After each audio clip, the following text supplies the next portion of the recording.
Google کے مطابق اس پوری دنیا کی آبادی 8.2 بلین ہے اور اس میں سے 2 بلین لوگ اسلام کو فالو کرتے ہیں۔ چلیے جانتے ہیں آج کے اس ویڈیو میں کہ اسلام کی شروعات کیسے ہوئی۔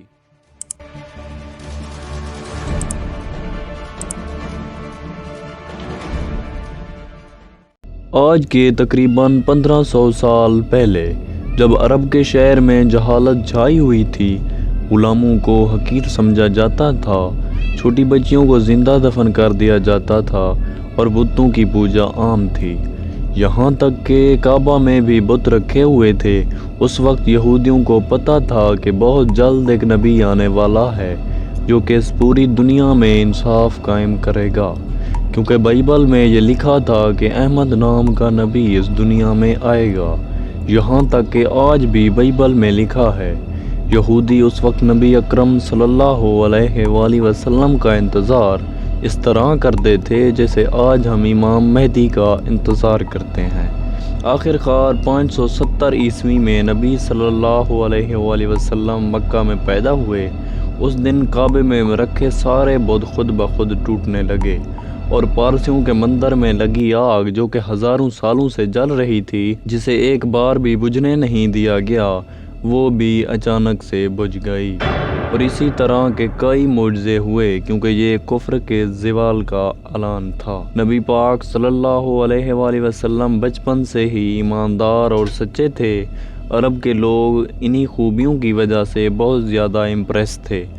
نبی پاک صلی اللہ علیہ وسلم مکہ کی عزت دار عورت حضرت خدیجہ رضی اللہ تعالیٰ عنہا کی تجارت کا کام سنبھالنے لگے۔ حضرت خدیجہ رضی اللہ تعالیٰ عنہ نبی صلی اللہ علیہ وسلم کی نیک دلی اور ایمانداری سے متاثر ہو کر نبی پاک صلی اللہ علیہ وآلہ وسلم کو نکاح کا پیغام بھیج دیا۔ نبی پاک صلی اللہ علیہ وسلم نے نکاح کے پیغام کو قبول کیا اور حضرت خدیجہ سے شادی کر لی۔ اس کے بعد جب نبی صلی اللہ علیہ وسلم 40 سال کے ہوئے تو آپ کا اس دنیا سے دل اٹھنے لگا اور آپ اکثر شہر سے دور غار میں عبادت کرنے جایا کرتے تھے۔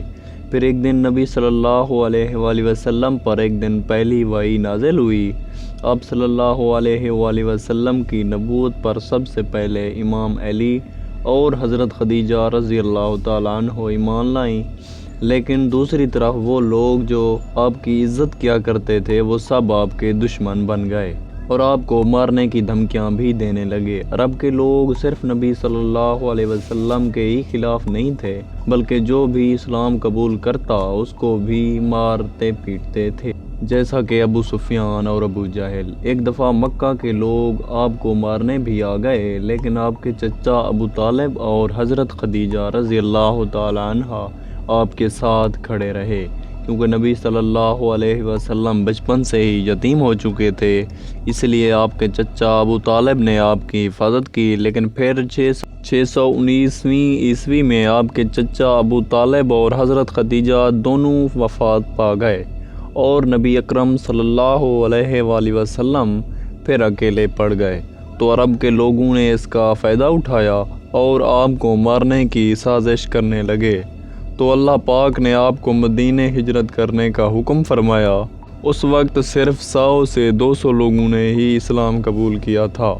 جہاں مکہ میں لوگ آپ کو شہید کرنے کی سازش کر رہے تھے، وہیں مدینہ میں لوگ خوشیاں منا رہے تھے۔ مدینہ والوں نے مدینے آنے کی دعوت دی کیونکہ مدینے کے لوگ یہودیوں سے کافی سالوں سے سنتے آ رہے تھے کہ ان کا ایک نبی آنے والا ہے۔ اسی لیے جب مدینہ کے لوگوں نے نبی صلی اللہ علیہ وسلم کے بارے میں سنا تو فوراً اسلام قبول کر لیا۔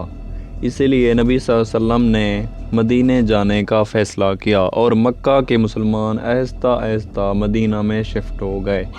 پھر ایک دن ابو سفیان نبی صلی اللہ علیہ وسلم کے گھر آئے آپ کو شہید کرنے کے لیے، لیکن انہوں نے دیکھا کہ بستر پر علی علیہ السلام سوئے ہوئے ہیں، کیونکہ آپ نے علی علیہ السلام مکہ والوں کی امانتیں واپس کرنے کے لیے چھوڑا تھا اور آپ صلی اللہ علیہ وسلم حضرت ابوبکر صدیق کے ساتھ روانہ ہو چکے تھے، لیکن آپ نے مدینہ جانے سے پہلے 3 دن غار سور میں قیام کیا تاکہ ابو سفیان کے لوگ انہیں پکڑ نہ سکیں۔ لیکن 3 دن بعد نبی صلی اللہ علیہ وسلم مدینہ روانہ ہوئے اور مدینہ پہنچتے ہی وہاں کے لوگوں نے بہت اچھے سے استقبال کیا، اور جو مسلمان مکہ میں اپنا سب کچھ چھوڑ کر آئے تھے انہیں بھی انصار مدینہ نے سپورٹ کیا۔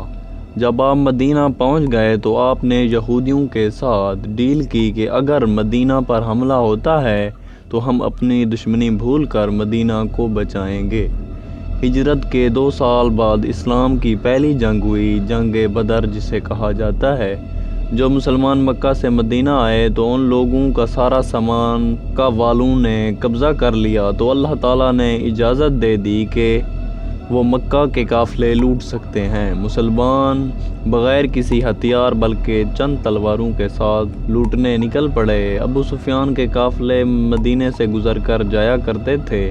اس وقت اللہ تعالیٰ نے مسلمانوں کو 2 آپشن دیے کہ یا تو ابو سفیان کا قافلہ لوٹا جائے یا پھر جنگ ہوگی۔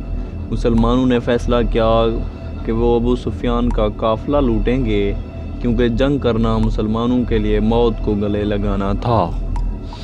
نیکسٹ پارٹ کے لیے سبسکرائب کریں۔ Thank you so much.